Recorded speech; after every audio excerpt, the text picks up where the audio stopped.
بسم الله والحمد لله والصلاة والسلام على رسول الله وعلى آله وصحبه ومن والاه أما بعد. On est en train donc de continuer le cours 66 aujourd'hui dans l'explication de Al-Ubudiyya de Cheikh al-Islam ibn Taymiyyah avec les commentaires de Cheikh Salih al-Fawzan hafidhahullah. Je sais qu'habituellement à cette heure-ci on fait tafsir de Surat Al-Imran, mais étant donné que j'ai eu un petit mélange dans mes livres, j'ai oublié de prendre le livre de tafsir avec moi. Donc plutôt que d'annuler le cours, j'ai préféré faire le cours de Al-Ubudiyya, profiter du temps, Inch'Allah. Donc on est arrivé dans la partie du livre de Al-Ubudiyya où Cheikh al-Islam ibn Taymiyyah il réfute les idées des soufiyas qui font le dhikr en mentionnant uniquement le nom d'Allah tout seul, comme par exemple en disant Allah, Allah, Allah, Allah, ou bien de mentionner seulement le pronom de la troisième personne du singulier en arabe qui est hu, hu, hu, hu. Et ils pensent que ça c'est le dhikr.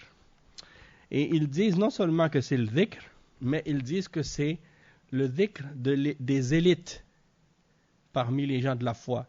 Donc ils les appellent al-khassa. Ils disent al-khassa, eux ils font le dhikr en mentionnant le nom d'Allah seul, en disant Allah, Allah, Allah. Puis l'élite des élites, khassatul khassa, eux ils disent seulement le pronom. Hu, hu, hu, hu, puis c'est ça le dhikr pour eux. Donc Ibn Taymiyyah, il est en train de les réfuter et il mentionne les exemples et les preuves à ce sujet-là. Donc par exemple, il a cité un hadith du prophète sallallahu alayhi wa sallam dans lequel il dit Afdalu dhikr la ilaha illallah. Le meilleur dhikr, c'est la ilaha illallah. Wa alaykum salam wa rahmatullahi wa barakatuh.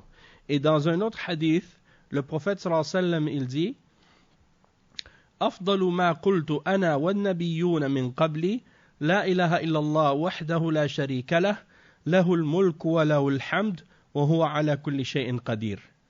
C'est-à-dire la meilleure parole que j'ai dite moi ainsi que les prophètes avant moi, c'est لا إله إلا الله وحده لا شريك له له الملك وله الحمد وهو على كل شيء قدير.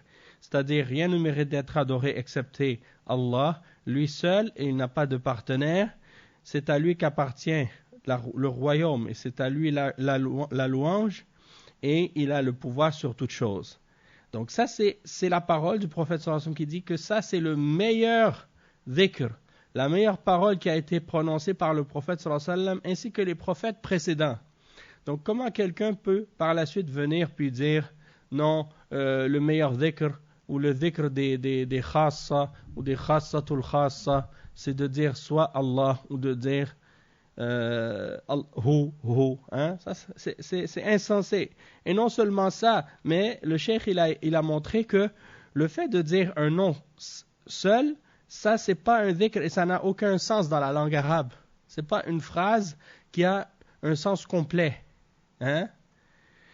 C'est comme si tu dis à quelqu'un, tu l'appelles, tu dis Zayd, Zayd, Zayd, ou bien Ibrahim, Ibrahim, Ibrahim, Ibrahim, Ibrahim. Si quelqu'un il t'appelle comme ça, il te prononce ton nom pendant 100 fois, il dit ton nom. Tu vas lui dire quoi? Tu vas dire, mais pourquoi tu dis mon nom comme ça? Qu'est-ce que tu veux? Eh bien, c'est la même chose. Si quelqu'un il dit Yaqub, Yaqub, Yaqub, Yaqub, Yaqub, mais qu'est-ce que tu veux? Pourquoi tu appelles? Pourquoi tu dis mon nom? Qu'est-ce que tu veux me dire? Ou bien il dit il. Pourquoi il dit il? Qu'est-ce qu'il veut? C'est pas un dhikr. Ça c'est le dhikr des personnes, soit des personnes qui ont perdu la tête, ou des gens qui sont déviés, des gens égarés comme ça. Et parmi les arguments qu'on a mentionnés au dernier cours, pourquoi ils prétendent qu'ils disent ça, c'est parce qu'ils ont dit qu'on a peur que si on dit la ilaha illallah, peut-être qu'on va mourir en plein milieu. Donc on va seulement dire la ilaha billah, on va mourir. Alors là, à ce moment-là, on va mourir avec seulement la moitié du shahada. On va dire comme si la ilaha, ça c'est la négation. Donc ça veut dire qu'on va mourir kafir. Et le cheikh, il les a réfutés en disant, déjà si tu meurs, Allah il va te récompenser selon ton intention. Si ton intention c'était de dire la ilaha illallah et que tu es mort à la moitié, Allah il va te récompenser pour qu'est-ce que tu avais comme intention. Hein? Et il a mentionné aussi que le prophète sallallahu alayhi wa sallam a dit laqinu mawtaakum bi la ilaha illallah. C'est-à-dire que lorsque quelqu'un est proche de la mort, vous lui faites répéter la ilaha illallah. Et dans le hadith, man kana akhiru kalamihi la ilaha illallah dakhala al-jannah. Celui dont la dernière parole est la ilaha illallah, il va entrer au paradis. Donc si le prophète sallallahu alayhi wa sallam il dit à quelqu'un qui est proche de la mort, il faut qu'il dise la ilaha illallah. Donc pourquoi toi tu dis je ne vais pas dire la ilaha illallah parce que j'ai peur que si je meurs je ne vais pas le compléter, donc je vais juste dire ho ho ou bien je vais dire Allah Allah. Hein? Ça fait pas de sens. Hein? Et le cheikh il dit ceux qui se limitent uniquement à dire le pronom, c'est encore plus égaré. Hein? Plus égaré et plus proche de l'égarement du shaitan et plus proche de la bid'a que celui qui dit seulement le nom tout seul. Et même qu'un parmi les soufis, Ibn Arabi, il a écrit un livre qui s'appelle Kitab al-Hu. Kitab al-Hu. Allah al-Musta'an.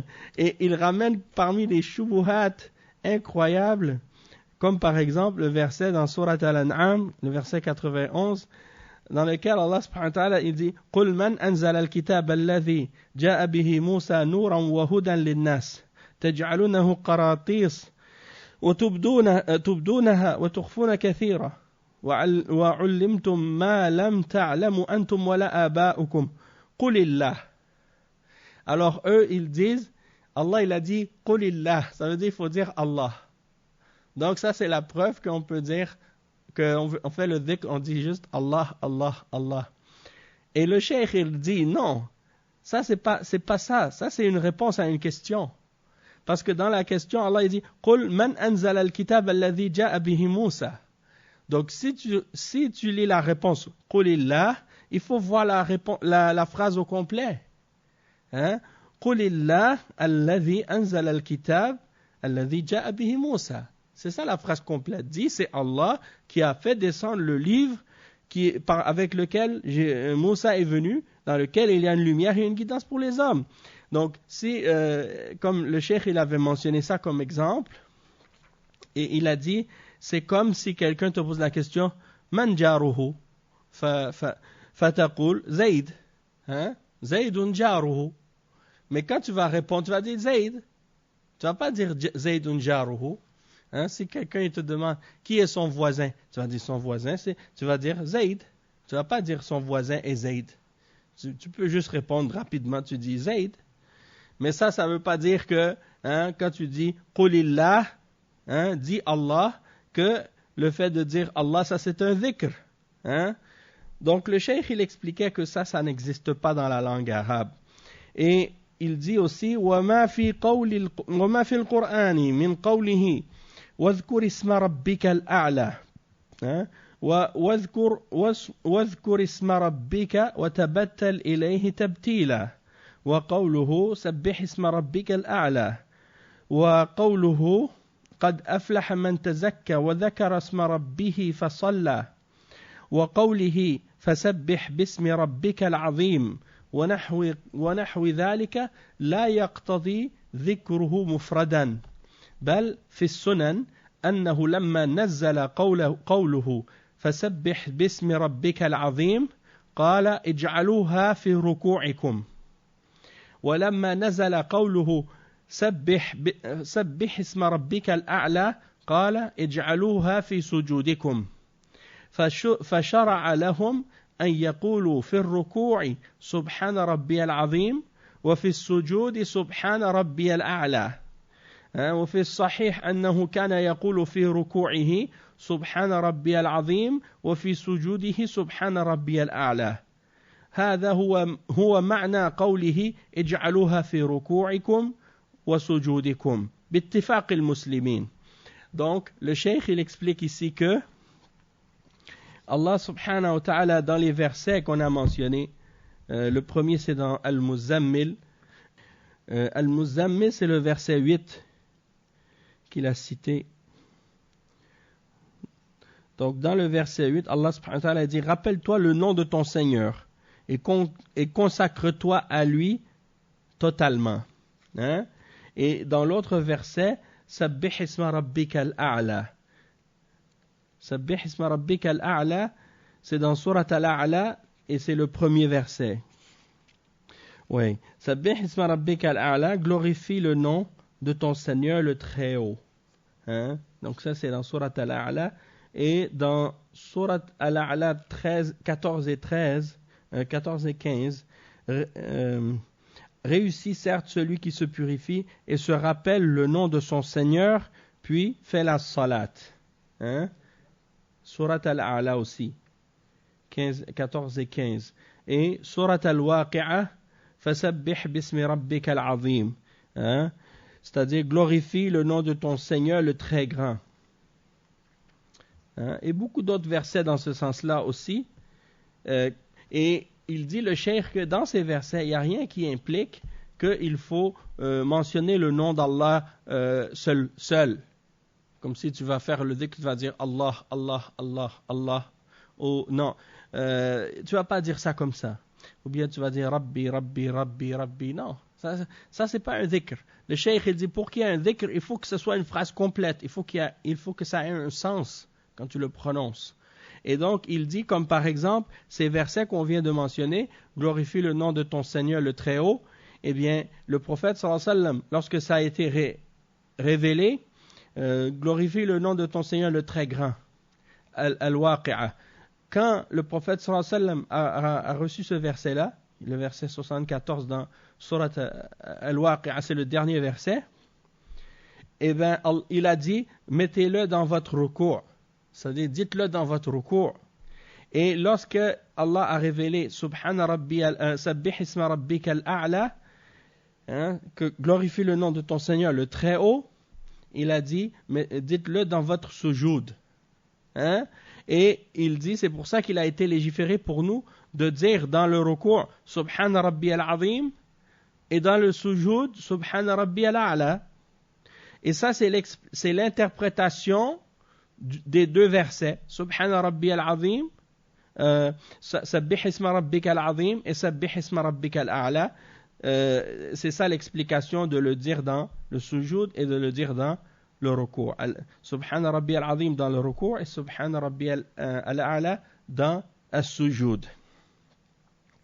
Et ça c'est selon l'accord de tous les musulmans. Tous les savants sont d'accord sur ça. Et il dit فَتَسْبِيحُ اسْمِ رَبِّهِ الْأَعْلَى وَذِكْرُ اسْمِ رَبِّهِ وَنَحْوُ ذَلِكَ هُوَ بِالْكَلَامِ التَّامِ الْمُفِيدِ. Donc ces phrases-là, elles ont un sens, c'est des phrases complètes. Hein, Subhana Rabbi al-Azim, ça a un sens, c'est une phrase complète. Hein.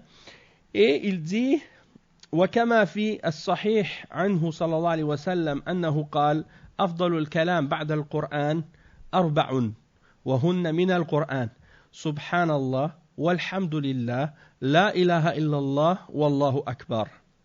وفي الصحيح عنه صلى الله عليه وسلم أنه قال كلمتان خفيفتان على اللسان ثقيلتان في الميزان حبيبتان إلى الرحمن سبحان الله وبحمده سبحان الله العظيم.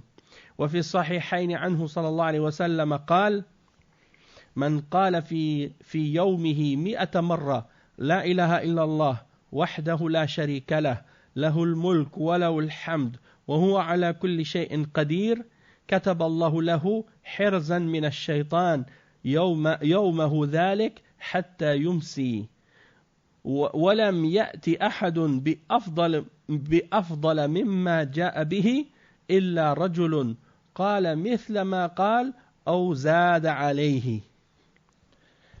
Donc ça aussi c'est un autre exemple. Le cheikh il explique, il dit donc le fait de la glorification du nom de ton Seigneur le Très-Haut et le rappel du nom de ton Seigneur, tout ça, ça a été mentionné par des phrases complètes qui ont un sens, hein, qui nous donnent un sens.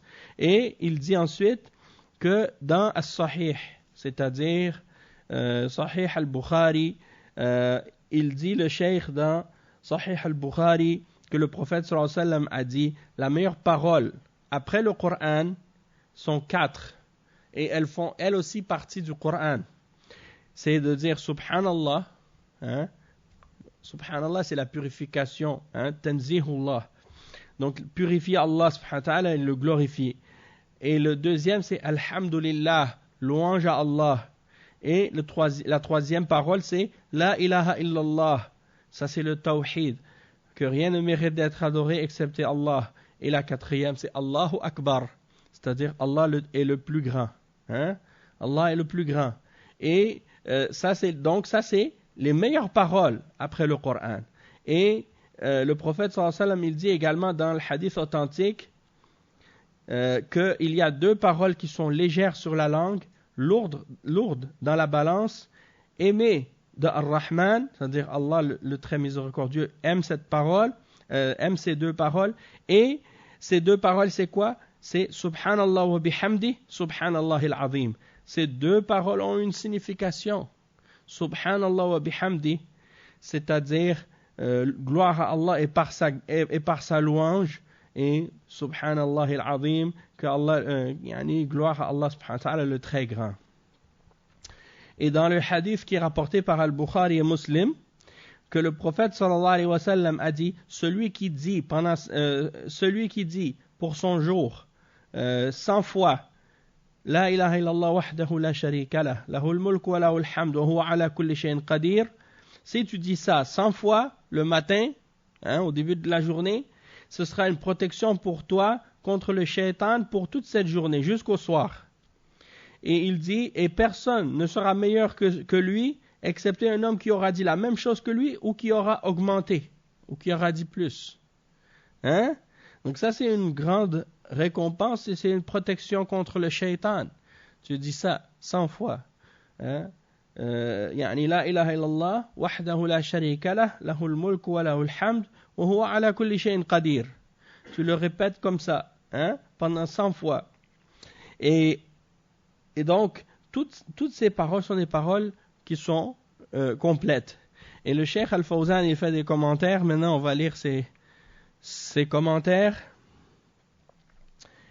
Il dit الرد على شبهتهم ولهم شبهة أخرى وهي قوله تعالى واذكر اسم ربك وقالوا المراد بالاسم الاسم المفرد تقول الله الله أو هو وهو بزعمهم المراد باسم ربك والجواب أن هذا لا يقتضي ذكره مفردا لأن الرسول صلى الله عليه وسلم بين كيف يسبح اسم الرب بأن تقول سبحان ربي العظيم لأنها نزلت آية فسبح باسم ربك العظيم وقال اجعلوها في ركوعكم ولما نزل قوله تعالى سبح اسم ربك الأعلى قال اجعلوها في سجودكم فجاء بجملة مفيدة وهذا يفسر قوله سبح اسم ربك الأعلى سبح اسم ربك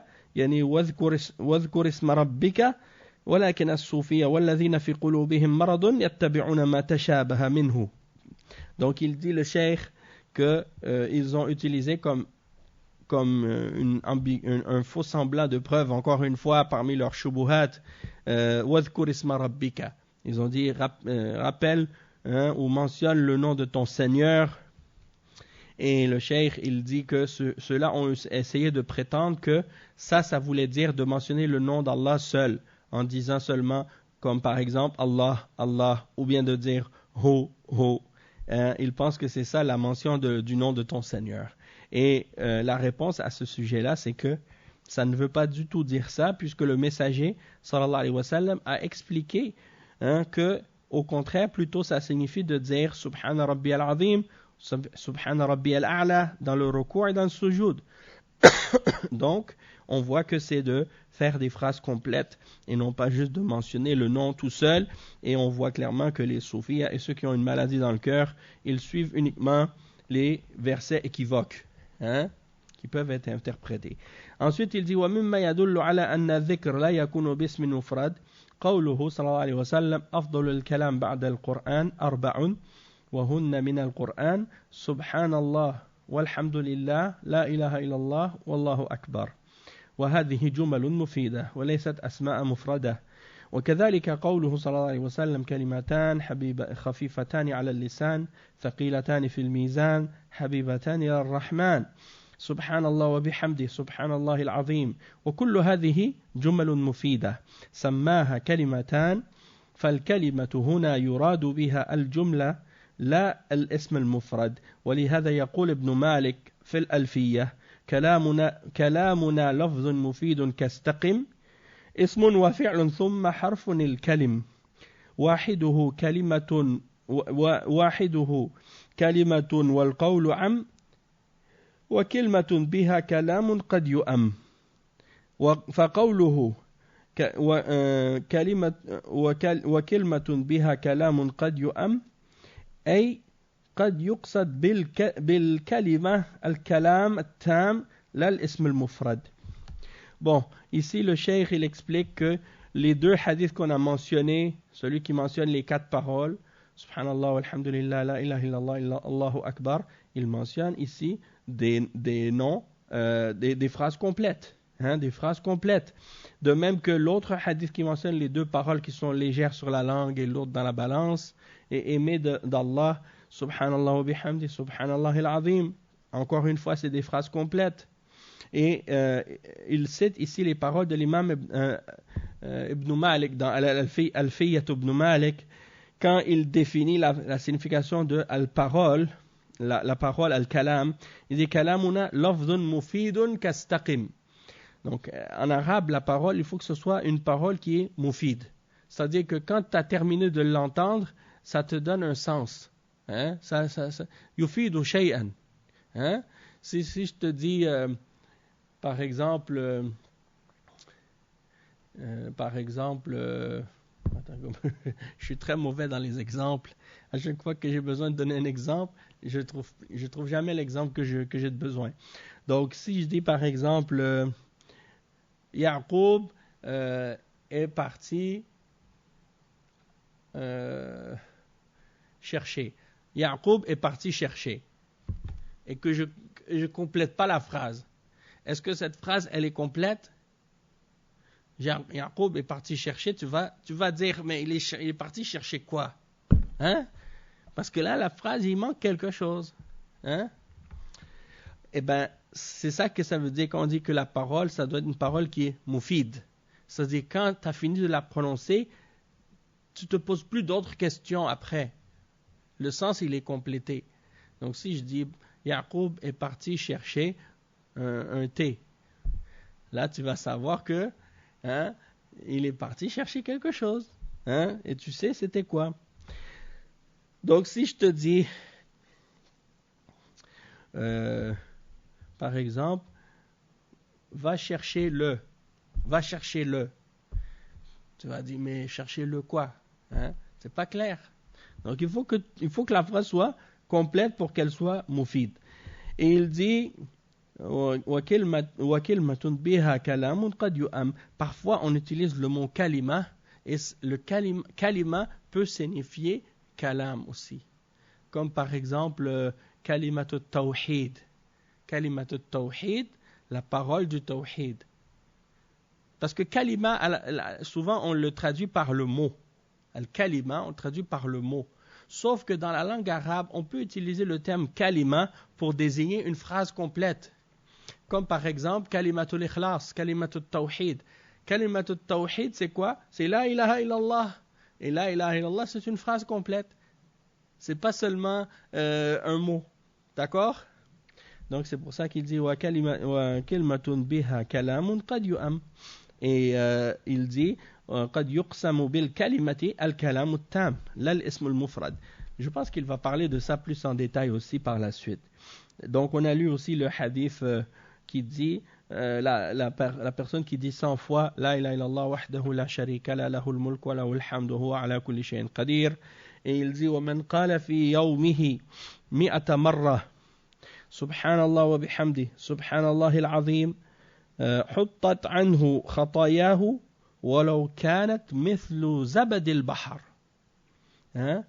وفي الموطأ وغيره عن النبي صلى الله عليه وسلم أنه قال أفضل ما قلت أنا والنبيون قبلي لا إله إلا الله وحده لا شريك له له الملك وله الحمد وهو على كل شيء قدير وفي سنن ابن ماجه وغيره عنه صلى الله عليه وسلم أنه قال أفضل الذكر لا إله إلا الله وأفضل الدعاء الحمد لله. ومثل هذه الأحاديث كثيرة في أنواع ما يقال من الذكر والدعاء. Donc ici le cheikh dit celui qui dit 100 fois Subhanallah wa bihamdi Subhanallah al-Azim, eh bien Allah va lui effacer ses péchés même s'ils sont comme la mousse qui est sur l'eau, Zabadul Bahr, sur la mer. Et il dit aussi dans un autre hadith, celui-là est rapporté par Al-Bukhari Muslim, et l'autre est rapporté dans Al-Muwatta, et d'autres également parmi les ulama, comme par exemple Sunan al-Tirmidhi. Il dit que le prophète sallallahu alayhi wa sallam a dit la meilleure parole que j'ai dit moi ainsi que les prophètes avant moi, c'est La ilaha illallah wahdahu la sharika lah, lahul mulk wa lahul hamd, wa huwa ala kulli shay'in qadir.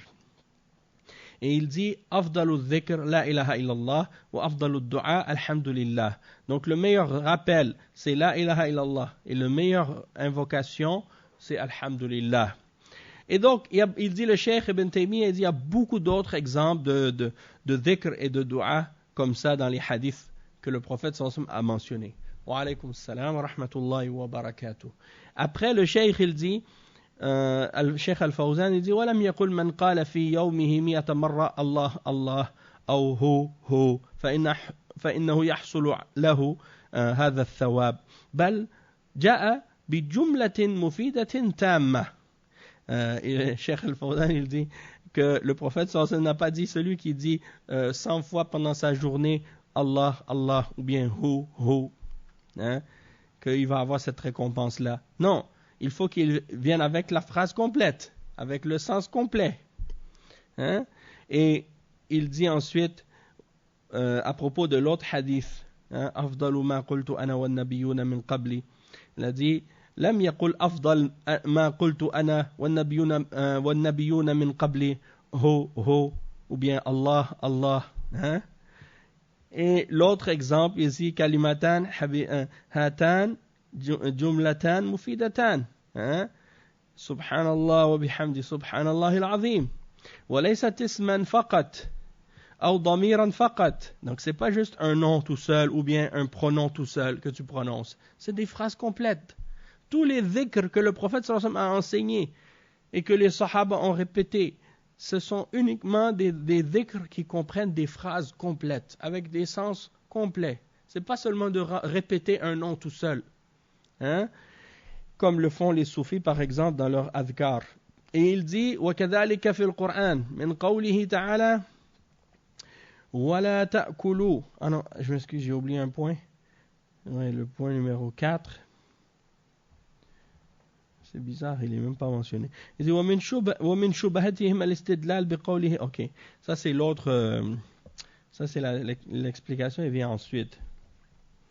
Ici. Donc il dit وكذلك ما في القرآن من قوله تعالى ولا تأكلوا مما لم يذكر اسم الله عليه. Ça il dit le cheikh, c'est un autre exemple de leur shubuhat. ومن شبهتهم الاستدلال بقوله تعالى ولا تأكلوا مما لم يذكر اسم الله عليه يقولون أي لم يقل عليه الله. وليس هذا هو المراد بقوله ولا تأكلوا مما لم يذكر اسم الله عليه بل المراد إذا لم يقل الذابح بسم الله ولكنهم يحرفون الكلمة عن مواضعه وقد فسره النبي صلى الله عليه وسلم بأن قال بسم الله على الذبيحة لما ذبح أضحيته. Donc ici le cheikh dit que il mentionne que les soufis ils ramènent comme argument ou comme preuve que Allah subhanahu wa ta'ala dit dans le verset 121 dans Surat Al-An'am, ne mangez pas la viande sur laquelle vous n'avez pas mentionné le nom d'Allah. Et eux ils disent ça veut dire que tu dois dire le nom, tu dois dire sur cet animal quand tu l'égorges, tu dis Allah. Et le cheikh il dit non, Parce que le prophète sallallahu alayhi wa sallam, il nous a expliqué que lorsqu'on va égorger l'animal, on dit Bismillah. Ça ne veut pas dire juste de dire Allah. Hein, tu dis Allah puis tu égorges. Donc ça c'est une déformation du sens de ce que Allah il dit dans le Coran en réalité. Hein, puisque le prophète sallallahu alayhi wa sallam, il nous a expliqué comment on doit égorger et qu'au moment de l'égorgement, on dit Bismillah et non pas de dire Allah. Oui, Bismillah, Allahu Akbar. On peut dire Allahu Akbar aussi. Mais quand on a dit Bismillah, ça, on a mentionné le nom d'Allah. C'est ça l'important. Mais si tu dis Bismillah, Allahu Akbar, oui, à chaque fois qu'on mange, quand on commence, on boit ou on mange, on dit Bismillah et on mange et on boit. Ouais. Donc ça fait partie des exemples de la sunna. Mais eux, ils essaient d'utiliser ça pour justifier le fait de mentionner seulement le nom tout seul ou le pronom.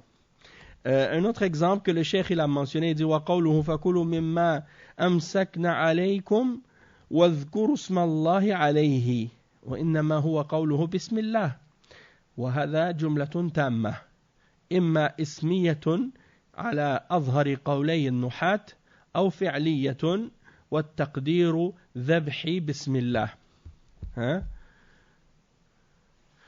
أو أذبح بسم الله فالفعل مقدر الفعل مقدر وكذلك قول القارئ بسم الله الرحمن الرحيم فتقديره قراءتي بسم الله أو أقرأ بسم الله Donc il dit de même que Allah subhanahu wa ta'ala il mentionne dans Surat Al-Ma'ida le verset 5 فَكُلُوا مِمَّا أَمْسَكْنَا عَلَيْكُمْ en parlant des chiens de chasse qui sont dressés quand tu pars avec le chien et que toi tu as tiré par exemple sur l'oiseau, alaykoum salam, le chien il part, il va l'attraper, il va l'amener. Et ben dans ce cas-là, quand tu l'envoies le chien, tu dis Bismillah et puis lui le chien il ramène, il dit Fakulu mimma amsakna alaykum. Qu'est-ce que les chiens ils ont attrapé pour vous? Mangez-le et mentionnez le nom d'Allah dessus. Et mentionner le nom d'Allah dessus, ça veut dire, tu dis Bismillah. Et ça, c'est une phrase complète. Parce que quand tu dis Bismillah, c'est pas juste le nom d'Allah, au nom d'Allah, c'est qu'il y a quelque chose qui est sous-entendu. Soit un verbe ou soit un nom. Dans le sens que tu vas dire mon sacrifice est au nom d'Allah. Ou bien j'égorge au nom d'Allah. Ou bien quand tu récites le Coran, tu dis Bismillahirrahmanirrahim, mais ça veut dire en réalité, ma récitation est au nom d'Allah, ou je récite au nom d'Allah. Ça c'est qu'est-ce qui est sous-entendu, d'accord? C'est qu'est-ce qu'on appelle le taqdir. Donc ça c'est le al-ma'na al-muqaddar. Et à propos de ce point-là, donc on n'a pas lu ça. Après il dit wa minan nasi. Ah oui, c'est le temps de Adhan déjà. Donc, on va s'arrêter ici, Inch'Allah. On va continuer au prochain cours, Inch'Allah Ta'ala. Donc, on est presque à la fin. Hein. Il reste même pas peut-être une dizaine de pages seulement. Après, on a fini, Inch'Allah. Donc, Alhamdulillah. سبحانك اللهم وبحمدك أشهد أن لا إله إلا أنت أستغفرك وأتوب إليك وصلى الله وسلم على نبينا محمد وعلى آله وصحبه أجمعين والسلام عليكم ورحمة الله وبركاته